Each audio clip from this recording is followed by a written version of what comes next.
বাংলাদেশ পৃথিবীর একমাত্র মুসলিম দেশ, বা বলতে পারেন যে একমাত্র দেশ যেখানে মেজরিটি সংখ্যক মানুষ যে ধর্ম বা যে বিশ্বাসের অনুসারী তারাই বেশি নিষ্পেষিত এবং অত্যাচারিত হয়, এবং তাদেরকে বেশি শিকলে আবদ্ধ করে রাখা হয়। কীভাবে? এখন বাংলাদেশে আমরা জানি যে 92 বা 90%-এর বেশি মুসলিম মানুষ বসবাস করে, এবং এখানে সবাই ইসলাম ধর্মের অনুসারী। এর ফলে স্বাভাবিকভাবেই ইসলাম ধর্মের প্রতি এই দেশের মানুষের প্রচুর ভালোবাসা, এবং ইসলাম ধর্মের যারা মহাপুরুষ, যেমন আমাদের হযরত মুহাম্মদ সাল্লাল্লাহু আলাইহি সাল্লাম এবং বিভিন্ন নবী রাসূল আল্লাহ, তাদের নিয়ে মনে অগাধ সম্মান রয়েছে। এর ফলে যখনই সো কল যারা সেকুলারিস্ট না, যারা সো কল সেকুলার, এই সো কল বলি কেন, যে এদের কিন্তু আপনার সেকুলার না, এরা দেখবেন শুধু ইসলাম ধর্মকে টার্গেট করে, অন্য কোনো ধর্মকে টার্গেট করে না। সো আপনি যদি একটি বিশেষ ধর্মকে সবসময় টার্গেট করেন বা বিশেষ বিশ্বাসে অনুসারী মানুষদেরকে, তখন আপনাদেরকে আমি সেকুলার কীভাবে বলবো? আর সেকুলারের কাজ তো এটা না। সেকুলার কারা? যারা সকল ধর্মকেই সম্মান করে বা সকল ধর্মের উৎসব পালন করে, সকল ধর্মের প্রতি তাদের সমান দৃষ্টিভঙ্গি, তারা তো সেকুলার। যে না, সেকুলাররা মনে করে যে আপনার কি বলে যে ধর্ম এগুলো তো আছেই বিশ্বাস মানুষের, কিন্তু আমরা মানুষ, এটাই সব, এটা তো সেকুলারকেই। বাট এরা ওই ধরনের সেকুলার না, এটা হচ্ছে কি জানেন, আপনার ইসলাম বিদ্বেষী। সেকুলারের ভং ধরে ইসলাম বিদ্বেষী অ্যাক্টিভিটিস, ইসলাম বিদ্বেষী কথাবার্তা ছড়ায়। আর যখনই ইসলাম প্রিয় মানুষেরা এর প্রতিবাদ করে, তখন তারা হয় মৌলবাদী, রেডিক্যালিস্ট। তারপর আপনার কিছু ভালো ভালো টার্ম আছে এদের, ইসলামিক এক্সট্রিমিস্ট, এগুলো হয়। আপনি আমার বিশ্বাসে আঘাত করবেন, তখন আপনি হবেন কি, আপনার হচ্ছে এটা ফ্রিডম অফ স্পিচ। সেকুলাররা যখন আমাদের মুসলমানদের আঘাত করে, নবী রাসূল এসব নিয়ে কটূক্তি করে, তখন সেটা ফ্রিডম অফ স্পিচ, বাক স্বাধীনতা। আর আমি যখন এই কথা বলার জন্য আপনাকে কেলাবো বা আপনার ধর্ম নিয়ে বা আপনাকে নিয়ে কিছু বলবো, তখন সেটা হবে ভাই মৌলবাদী। ব্যাপারটা বুঝছেন?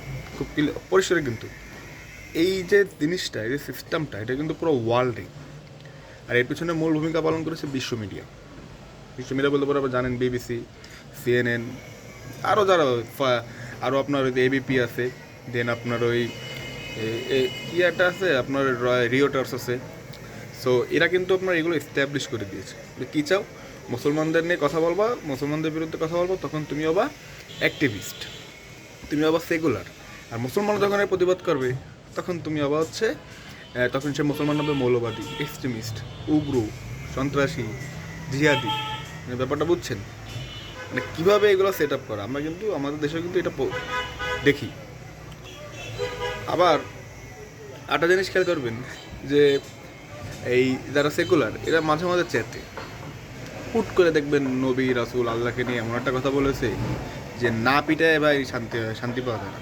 এই যে আমি যখন ফেসবুকে দেখি না এইসব নিউজ, আমি না মনে করেন না পারলে পুরোটুক পড়ি না। কেন পড়ি না জানেন? কেন এরা যা বলে, এটা না পিটিয়ে ঘুমানোর মতো না। এটা আমি ইসলাম ধর্মের অনুসারী বলছিলাম, ধরুন আপনি হিন্দু ধর্মের অনুসারী, বা আপনি খ্রিস্টান ধর্মের অনুসারী, বা আপনি বুদ্ধিস্ট, আপনার ধর্মের মহাপুরুষ বা আপনার ধর্মের যে মেন, তাকে নিয়ে যদি কেউ কটূক্তি করে, আপনার কেমন লাগবে? একটু ভেবে দেখেন কেমন লাগবে ভাই। আপনি আমেরিকা যেয়ে কি যিশু তাদের নিয়ে কি কোনো কথা বলতে পারবেন না। তার ম্যাক্সিমাম লোক তাকে ফলো করে, তো তাদের একটা বিশ্বাস রয়েছে তার উপর। তো বাংলাদেশে আপনি আবার এটা পারবেন? ওরে বাবা, এদের আবার পুলিশ বাসায় নিয়ে যায়, পুলিশ এসে গ্রেপ্তার করে নিয়ে চলে যায়, আমরা শাস্তি দিব, দেয় না, কিছু না। বাংলাদেশ এমন একটা দেশ, যে দেশে আপনি নেতারা নিয়ে কোনো বিরোধী দলের নেতাকে নিয়ে কটূক্তি করলে আপনার শাস্তি হবে, পিটিয়ে মেরে ফেলবে। আল্লাহকে নিয়ে কিছু বললে কেন জানি হয় না, বা ওভাবে কিছু হয় না, কেন জানি না, খুব অদ্ভুত দেশ। অ্যান্ড এই সেকুলাররা এই জন্য তো দিন দিন আপনার এই আস্ফলন বৃদ্ধি পেয়েছে। এরা জানে যে এই দেশে কিছু হয় না, এই দেশে আমরা এর একটা ভিত রয়েছে। তাহলে স্বাভাবিকভাবে যে দেশে মেজরিটি অফ পিপল মুসলিম, সে দেশে আপনি সেই ধর্মকে আঘাত করে বা বিশ্বাসকে আঘাত দিকে এটাই আপনি কথা বলতে সাহস পান। সাধারণত আপনি কারো মা বাবাকে গালি দিলেই তো তার মেজাজ গরম হয়ে যায়, সে আপনাকে মারে, মা বাবাকে গালি দেয়। সেটা কিন্তু আল্লাহ, আপনি আল্লাহকে কটূক্তি করে সাহস আপনি পান কোথায়? এসব সেকুলারকে ঠান্ডা করার একটা উপায় কি জানেন? কঠোর হতে হবে, এবং এদের এইসব আস্ফলন কমানোর একটা হচ্ছে কি, জাস্টিস প্রিভিল হতে হবে। কীভাবে? কেউ যদি সত্যিই আপনার মহানবী সাল্লাল্লাহু আলাইহি ওয়াসাল্লাম বা নবী রাসূল বা ইসলাম ধর্মের কিছুর উপর আপনার কটূক্তি করে বা অন্য যে কোনো ধর্মের উপর কটূক্তি করে, তো যেই হোক তাতে সে যদি সে মুসলিমও হয়, সে যদি হিন্দু ধর্মের উপর হিন্দু ধর্মে নিয়ে কটূক্তি করে, অন্য ধর্ম নিয়ে কটূক্তি করে, তাতে শাস্তি দিন, যথাযথ শাস্তি দিন।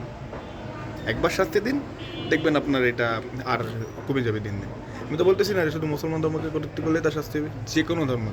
দেখুন ভাই, আমাদের মুসলমান ধর্মে একটা জিনিস শিখিয়েছে যে সকল ধর্মকে সম্মান করতে হবে। সে বিধর্মী বলে যে তার ধর্মকে সম্মান করবে, এটা কিন্তু আমাদের ধর্মে শিখায়। So we respect all the religion, এটা তো সমস্যা নেই, all the religious we respect. But মুসলমান ধর্ম নিয়ে কটূক্তি করেন, এগুলো কিন্তু মানে ঠিক না। আপনি একটা মেজরিটি সংখ্যক আপনি পিপল যেখানে মুসলমান, সেখানে সেই দেশে বসে আপনি মুসলমান ধর্মকে অবজ্ঞা করেন, কটূক্তি করেন, এটা কোন ধরনের বাক স্বাধীনতা ভাই? এটা কোনো স্বাধীনতা না। আপনার জানাবেন এই বিষয়ে মতামত, আরও কথা হবে। ধন্যবাদ।